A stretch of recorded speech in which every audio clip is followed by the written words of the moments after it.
the Arabian desert, a vast ocean of drifting sands and scorched, sun-baked rocks. Beneath these endless dunes, oil, the lifeblood of our new mechanical century. For more than 400 years, the Ottoman Empire has ruled these lands, controlling all that's to be found here. But the Ottomans do not rule unopposed. Small bands of Bedouin rebels have united to overthrow the empire. They strike without warning and then vanish into the desert. Fighting alongside them is a lone British officer whose exploits have earned him wide renown. The world has taken to calling this man Lawrence of Arabia. In the desert, you rely on good planning, but you also hope for a dash of luck. And luck was with us when we learned of a recently derailed Ottoman train carrying a most interesting piece of cargo.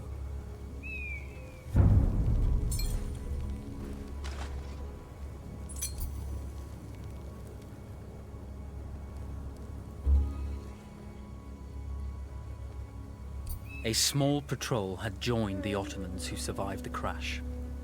Together, they guarded the wreckage and waited for reinforcements.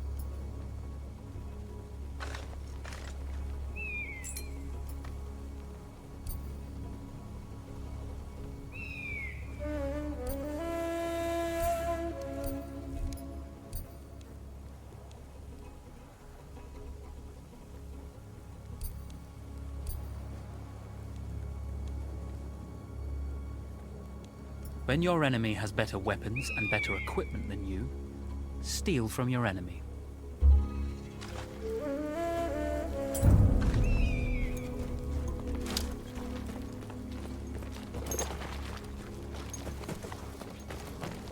A lone fighter has just one advantage over a large enemy force. A lone fighter can move unseen.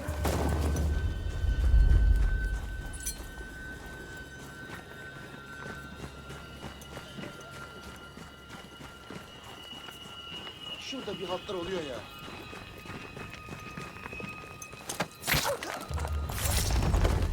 The tribesmen fought unconventionally, using weapons they knew well. Endurance, individual intelligence, and courage were their primary assets.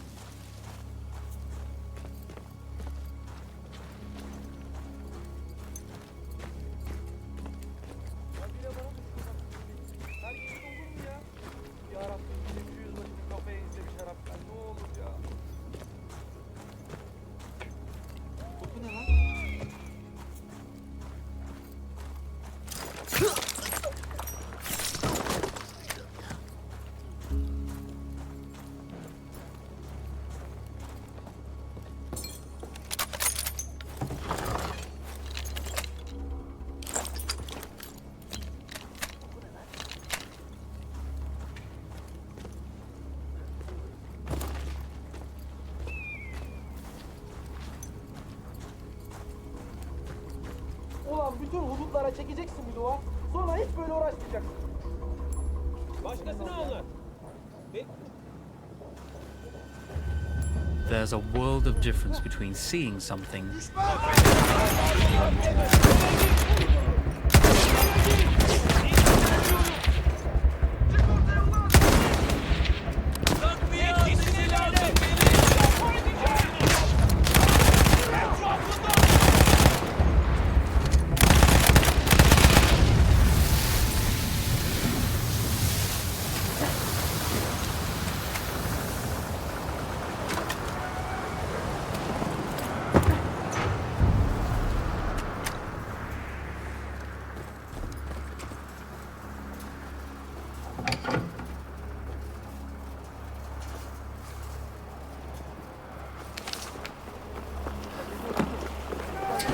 Vaziyetini bozma. Tamam.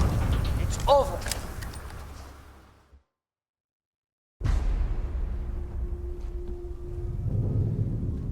Well, you did not think we would be fast enough to catch you here, did you? Lawrence of Arabia.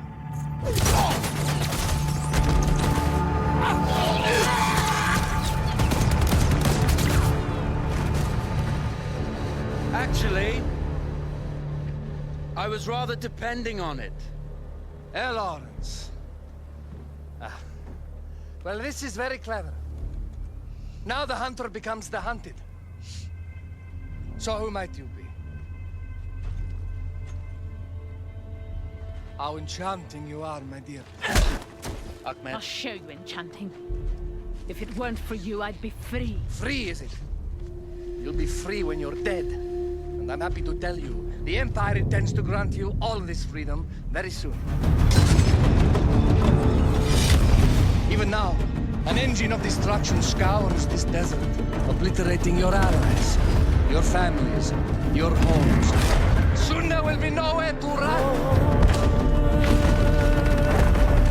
Nowhere to hide. Soon all that you know, and all that you love, will be ashes.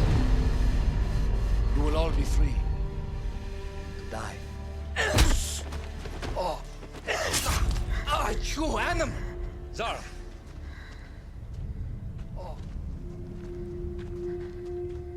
Now, I understand that you would like nothing more than to strip the flesh from that man's feet and send him off into the desert naked to die.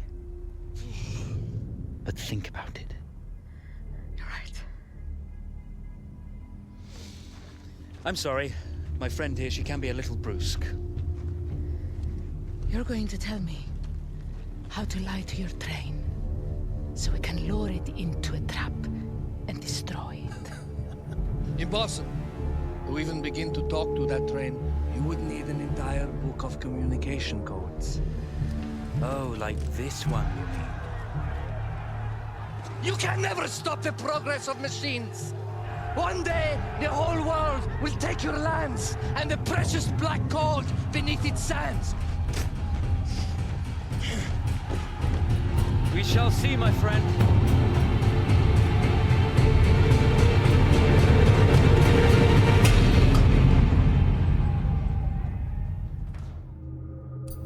Of course, obtaining the codebook was not enough. To destroy this Iron Dragon, this Canavar, as the Ottomans had named it, we had to send it 3 encrypted messages telling it to stand down. There were Ottoman outposts scattered along the railroad tracks. The commanders there carried high-priority message capsules. We had to use those to send our orders. Infiltrating the village wouldn't be easy. A full detachment of Ottoman soldiers had occupied it. The Ottomans had chosen an isolated location for their desert outpost. It seemed lightly defended. It was also well stocked with arms and equipment. The ancient ruins were all that remained of a civilization now lost to time. The Ottoman Empire brought in the modern world with a host of armored vehicles and field guns. 3 commanders to eliminate, 3 personal message capsules to be stolen, and then sent with our false orders. How Zara tackled this dangerous and audacious mission was up to her. The Bedouin treasured their horses, and in return, those animals granted their riders unparalleled speed and mobility.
single order wouldn't be enough. Ottoman protocol required the message to be received in triplicate before the train would acknowledge it as genuine.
We were putting a great deal of trust in Zara's capability, but I had complete confidence that she would carry the day.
You see, the message had already been sent, my dear. Not the message you would have wanted. Lawrence was such a good host. It almost seemed rude to escape. I made sure to note the location of Lawrence's camp, of course. Which means the train knows too. Twice, you told that train everything was clear. But I told it exactly where to attack.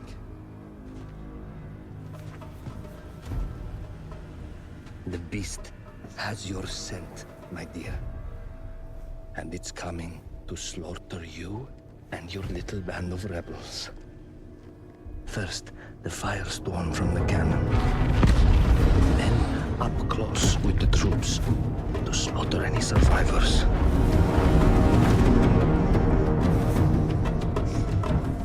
The legend of Lawrence of Arabia dies tonight.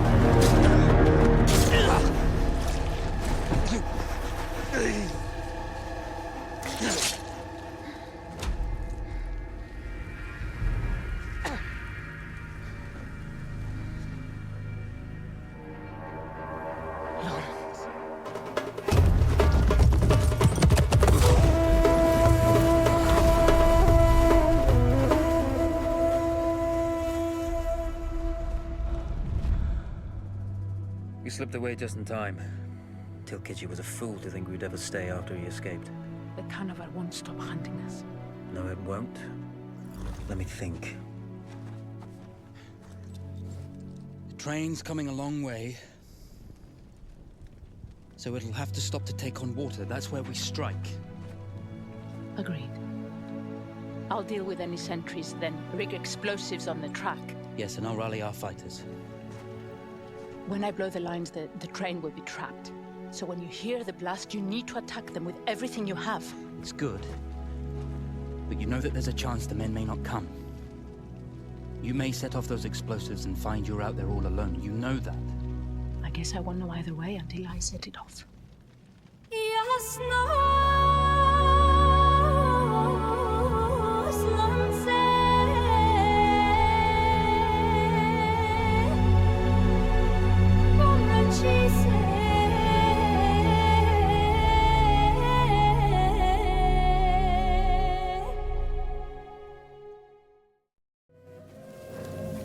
Man makes plans, and God laughs.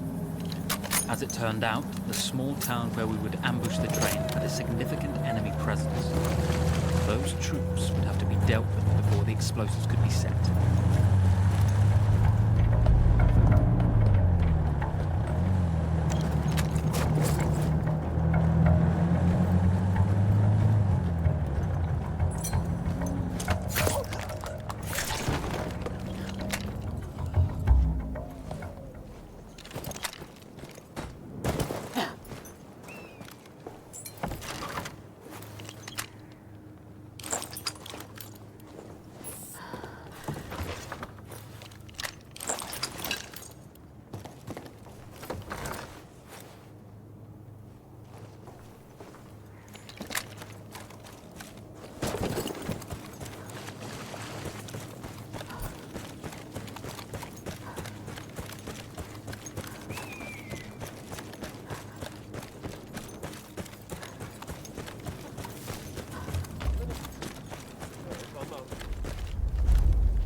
Once Zara secured the town, the trap could be set for the arriving train.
vengeance can be a sweet or bitter brew. How did you find it, Zara?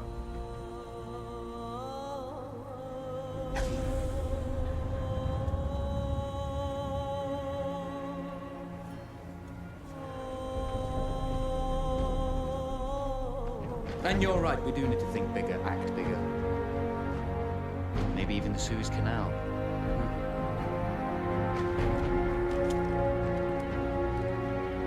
Tell me,